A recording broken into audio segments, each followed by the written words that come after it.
One of the most frustrating things about the Palitoy Talking K-9 from the late 1970s is that often it comes with a missing speech disc from the record player at the bottom.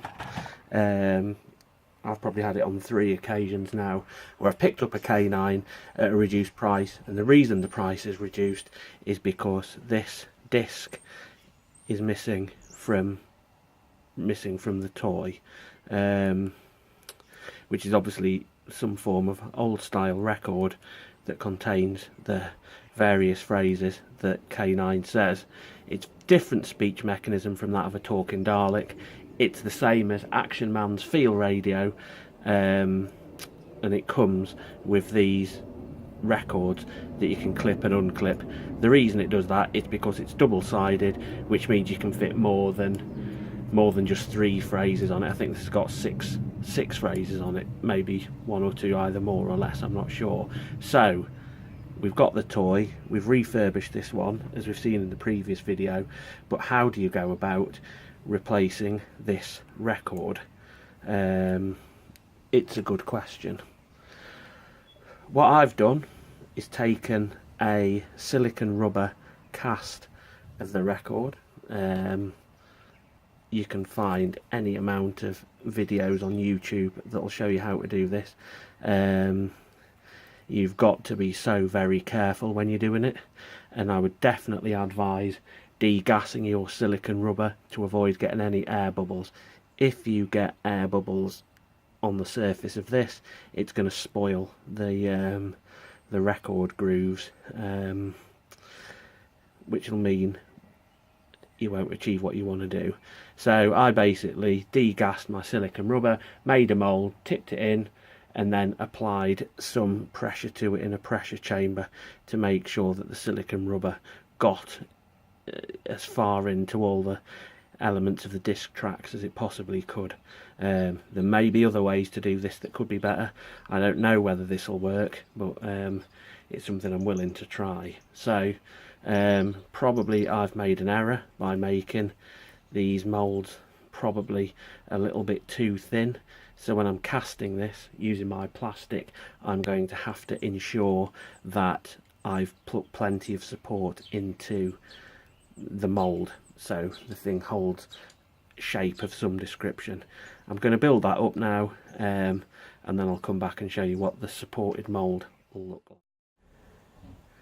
Okay, here I've taken the mould, reinforced it with a couple of strips of Lego, and then applied some elastic bands.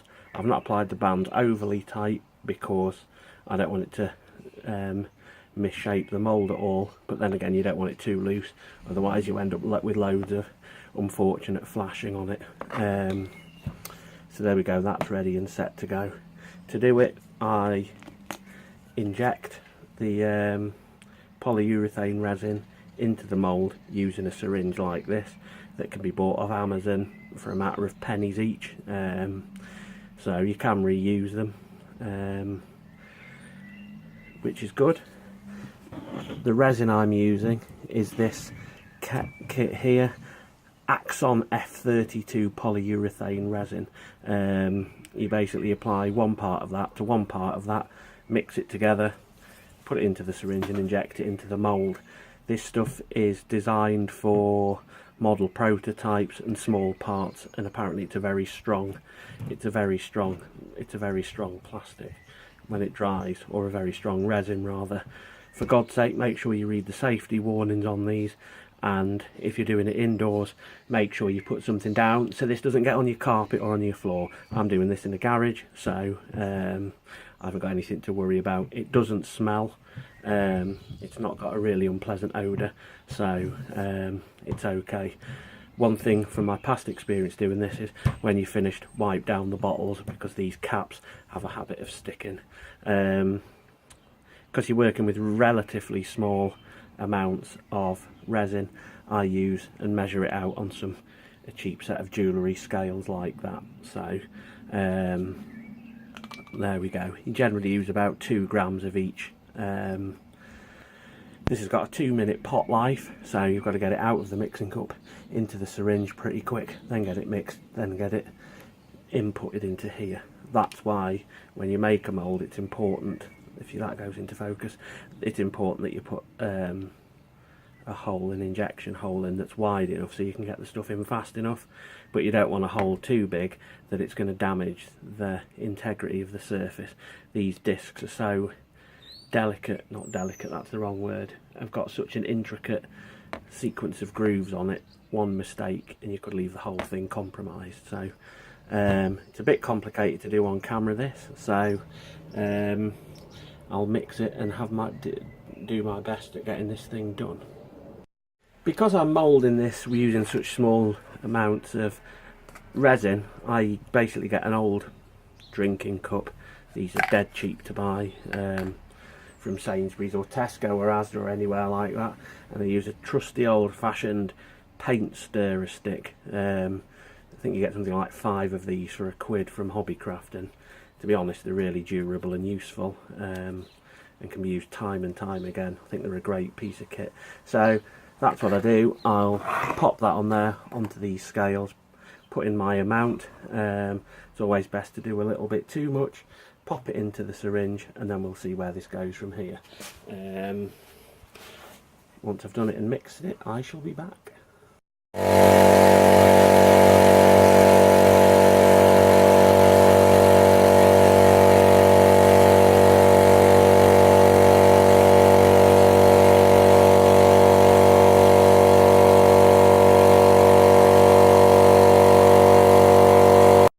Okay, I've managed to get that done. It's in and I've put it under pressure, as you've just seen.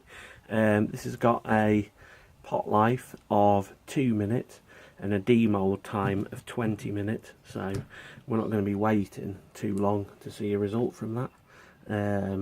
You will see, I mean, this stuff goes sticky really quickly. I don't know whether you can see that on there with the 2 parts reacting with each other. If you don't get it mixed and in that syringe as quick as you can, you'll have trouble, because literally that's not flowing, or it's not showing any form of fluidity at all. You can just see how viscous that drip is.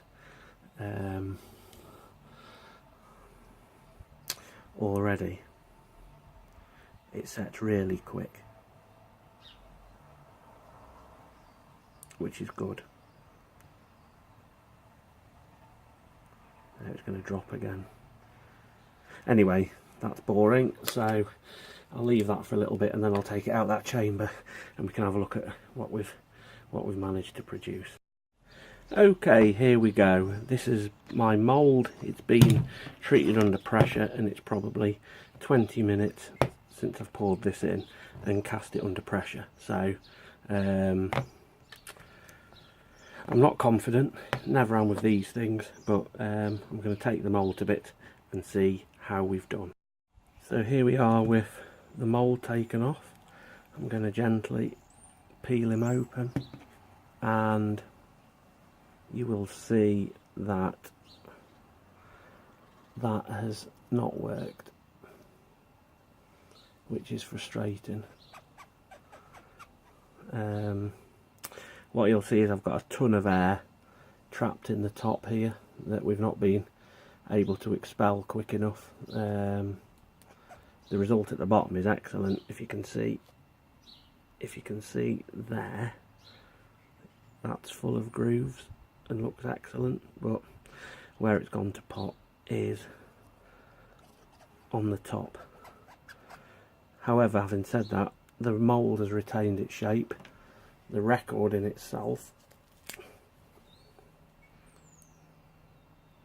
looks okay, but, and I suspect that's got a bubble in it as well, so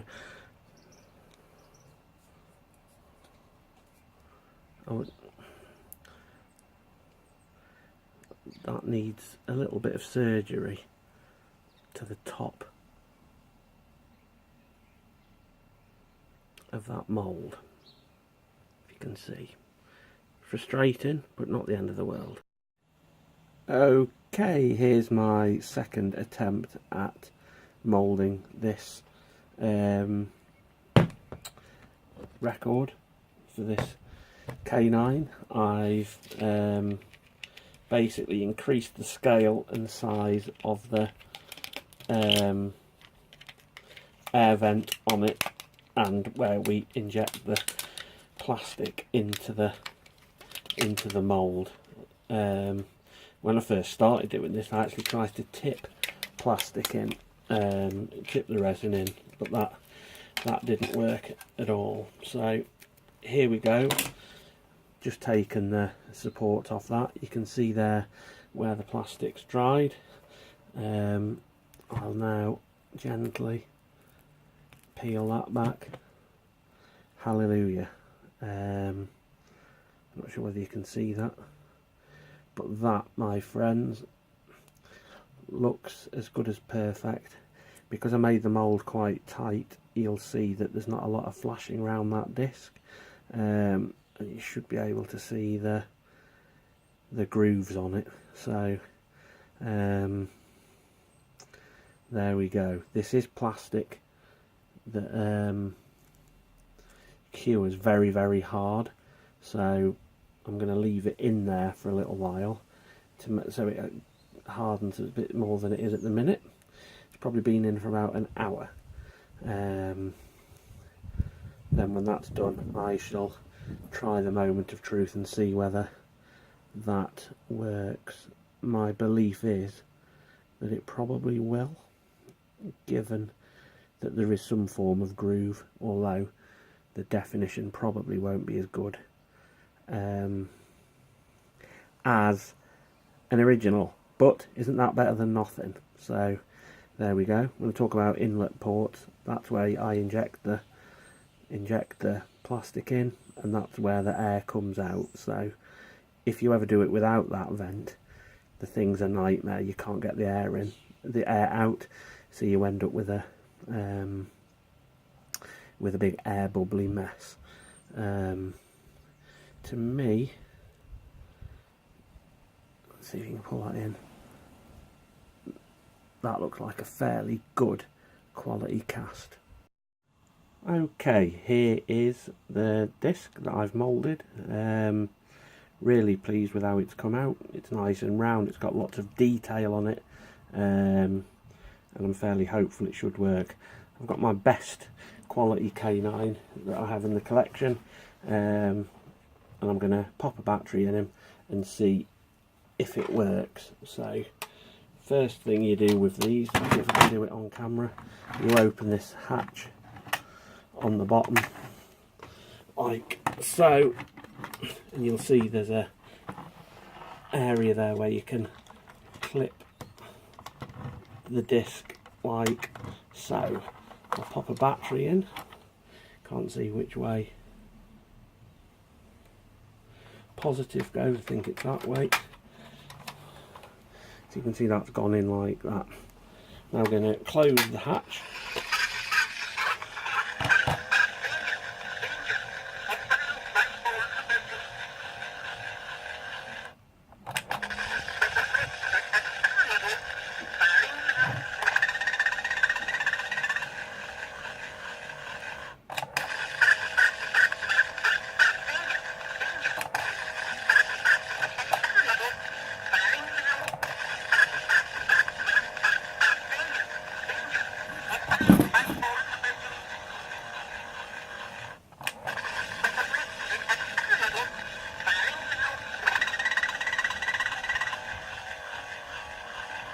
Okay, that's a bit grainy and a bit whirry, but it works. It's better than there not being any speech disc in here whatsoever. I'm going to now turn it down.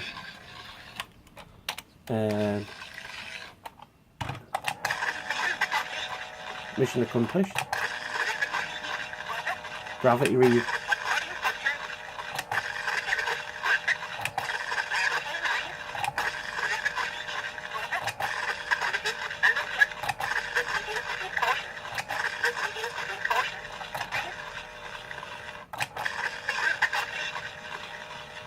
So we've got the speech coming out there, we've got all the phrases, so that has worked. Just to give you a contrast, I'll pop a genuine disc in, but it feels a lot harder. Let's see if this...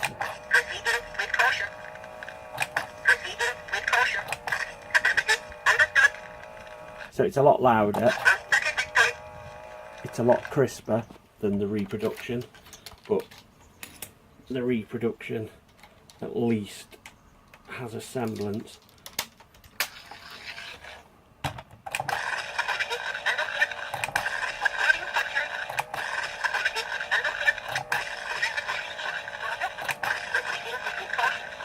So it's not perfect, but it's good enough, and it's better than not having one of these things in, which is quite common on these toys. So happy with that.